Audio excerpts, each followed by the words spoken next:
আমাদের স্লোগান চলছে চলবে, রাস্তা যাই, রাস্তা ছাড়া ভোট নাই, রাস্তা চাই, রাস্তা চাই, রাস্তা ছাড়া ভোট নাই। No road no vote slogan তুলে রাস্তা অবরোধ গ্রামবাসীদের। No road no vote slogan তুলে রাস্তা অবরোধ করল দক্ষিণ দিনাজপুর জেলার কুশমন্ডি ব্লকের 4 নম্বর কুশমন্ডি গ্রাম পঞ্চায়েতের প্রত্যন্ত গ্রামের শতাধিক গ্রামবাসী। ভোট আসলেই রাস্তা করে দেওয়ার প্রতিশ্রুতি পাওয়া যায়, কিন্তু ভোট শেষ হলে সবকিছু ভুলে যায়, এমনই অভিযোগ তুলে পথ অবরোধ গ্রামবাসীর। মূলত জানা যায় কুশমন্ডি ব্লকের নাহিদ উচ্চ বিদ্যালয় থেকে মাকড়াহাট বাসুলাহাট যাওয়ার রাস্তাটি দীর্ঘ অনেক বছর ধরে নাজেহাল অবস্থা। বর্ষার সময় রাস্তার উপরে 1 হাঁটু জল, মানুষের স্বাভাবিক জীবনযাত্রা বিঘ্ন হয়। তাই লোকসভা নির্বাচনের প্রাককালে স্থানীয় গ্রামবাসীরা অভিযোগ করেন এবছর রাস্তা না পেলে তারা ভোট বয়কট করবেন।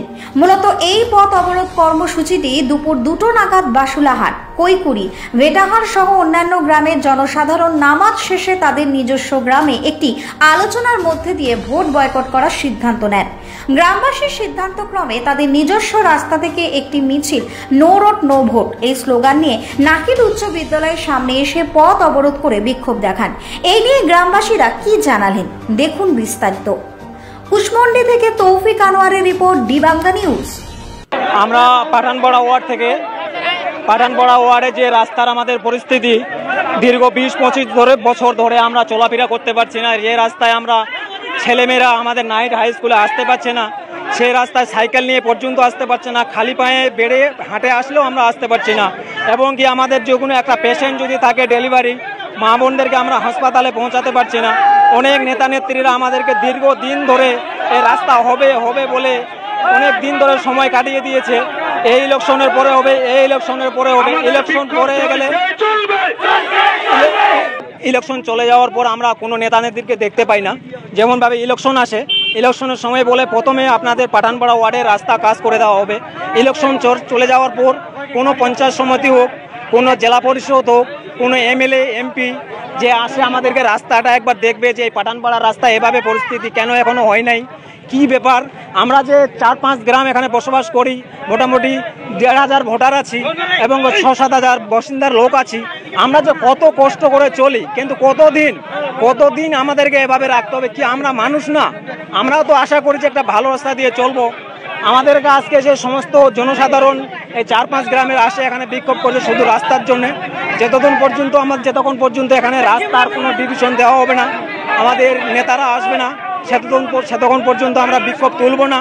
আমাদের একটাই, সবারই একটাই দাবি, যতক্ষণ পর্যন্ত আমাদের নেতা নেত্রীরা আসবে না, রাস্তার কাজ বলবে না, সেতক্ষণ পর্যন্ত আমরা বয়কট তুলব না। তাই তো এটাই আমাদের মেন কথা। প্রতিটা নেতা নেত্রীরা এসে বলে গেছেন যে 5 বছরের মধ্যে করে দিব, 2 বছরের মধ্যে করে দিব। ইলেকশন চলে যাওয়ার পরে আর ওদেরকে খুঁজে পাওয়া যায় না। কাকে বলবো? তৃণমূলকে বলবো, বিজয়ীকে বলবো, কংগ্রেসকে বলবো, বামফ্রন্টকে বলবো? আমরা কোনো পার্টির বিরুদ্ধে না, আমরা সমস্ত পার্টিদেরকেই ভালো মনে করি। তাছাড়া দিয়ে নয় যে আমরা একটা জঙ্গলে বসবাস করছি, আমরাও তো মানুষ, আমরাও তো আশা করি যে একটা গ্রামের রাস্তা দিয়ে ভালোভাবে চলাফেরা করি। ছেলেরা আমার স্কুলে পর্যন্ত আসতে যাচ্ছে না, সাইকেল দিয়েছে, সাইকেলগুলো নিয়ে আসতে পারছে না, হেঁটে আসতে পারছে না, মা বোনরা খালি পায়ে পর্যন্ত আসতে পারছে না। এই সমস্ত কথা যদি ওনাদেরকে বিশ্বাস না হয়, নেতা নেত্রীরা আসুক, প্রশাসন আসুক, নাইট থেকে শুরু করে পাঠানপাড়া পর্যন্ত একবার হেঁটে যাক, আমাদের সঙ্গে হেঁটে আসুক, তাই ওনারা বুঝতে পারবে। এটাই আমাদের সবাই মিলে বিক্ষোভ। যতক্ষণ পর্যন্ত ওরা আসবে না আমরা বিক্ষোভ এখান থেকে তুলব না। আমাদের 1 নম্বর পয়েন্ট, আমাদের রাস্তা চাই, এটাই আমাদের কথা। আপনার নাম দাদা? হ্যাঁ, আপনার নাম? আমার নাম আব্দুল হক, বাড়ি বাসুলাহারে। যতক্ষণ পর্যন্ত আমাদের বিটিও সাহেব আমাদের এই চলবে, মাকড়ার, কৈকুড়ি, বাসুলাহার এবং শালুককুড়ি, খাটিয়াকুড়ি, এই 6টা গ্রাম হচ্ছে প্রত্যন্ত পিছিয়ে পড়া গ্রাম। এই গ্রাম থেকে প্রায় 300-400 ছাত্র রেগুলারলি নাইট হাই স্কুলে আসে। এবং কি সব থেকে মহান খারাপ এবং দুঃখজনক কথা হলো যে এখান থেকে রেগুলারলি কোনো প্রেগনেন্ট মহিলাকে যখন নিয়ে যেতে হয় কুশমন্ডি রুরাল হাসপাতালে, এবং কি যখন কোনো অসুস্থ মানুষকে নিয়ে যেতে হয়, তো গাড়িওয়ালাকে যখন ফোন করা হয় যে আপনি গাড়িটা নিয়ে আসুন বা অ্যাম্বুলেন্স নিয়ে আসুন, প্রথম উত্তর দেয় যে আমরা যেতে পারবো না, প্রথম বলে যে আমরা যেতে পারবো না। তার জন্য গ্রামে এবং কি এমএলএ রেখা রায় মেম্বার বারবার প্রতিশ্রুতি দিয়েছে যে রাস্তা হবে, কিন্তু বারবার প্রতিশ্রুতি দেওয়ার পর প্রতিশ্রুতি ভঙ্গ করেছে, রাস্তা হয়নি। আর গ্রামের মানুষ এইভাবে পিছিয়ে পড়ে আছে। এই জন্য বাধ্য হয়ে লাস্ট পর্যায়ে মানে একদম ধৈর্যের বাঁধ ভেঙে গিয়ে মানুষ এখন বলতে, এই যে দেখেন কত মানুষ এসেছে, প্রায় 1,500-2,000 লোক এসছে। যারা এসছে যে রাস্তার জন্য, একটাই স্লোগান যে রাস্তা আমাদের চাই, রাস্তা ছাড়া আমরা ভোট বয়কট করবো। এবং তারা কাগজও নিয়ে এসছে, তারা কাগজের স্টেটমেন্ট, রাইটিং স্টেটমেন্ট নিয়ে এসছে ভোট বয়কট। তাহলে চিন্তা করেছেন কত ভোগান্তিতে এবং কত সমস্যার মধ্যে মানুষেরা জীবনযাপন করছে।